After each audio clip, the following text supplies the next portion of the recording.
opisyal mi-disinfect sa Abellana National School isip kabahin sa Balitang Eskwela 2021.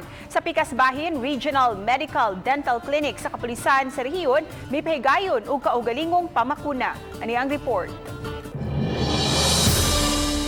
Lisod pa man mapahigayon ng face-to-face classes apan ang mga opisyal ug kawani sa Abellana National School mi-disinfect na sa matuhan isip kabahin sa Balitang Eskwela 2021.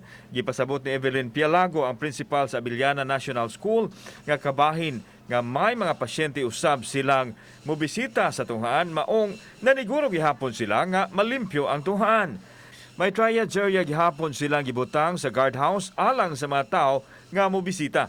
Our school for the coming opening 2021-2022, and of course as an augmentation to the pandemic that we are experiencing right now. Sa Pikasbahin, mipahigayon og kaugalingong pagpamakuna ang Regional Medical Dental Clinic sa Philippine National Police alang sa mga pulis nga wa pa mabakunahi.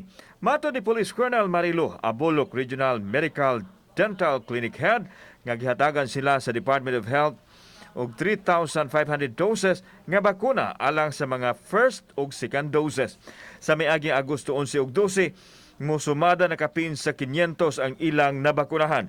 Magbadayon ang bakuna karong Sabado, Domingo, hangtod na sa Lunes. Ang R1, sila ang maghatag sa listahan sa amo para dun sa atong mga kapulisan nga dili pa bakunado. At ang ilang mga authorized dependent, ang dependent sila another authorized civilian po. Kauban si Cleofer Lumayag, ako si Alan Domingo. Balitang Bisdak.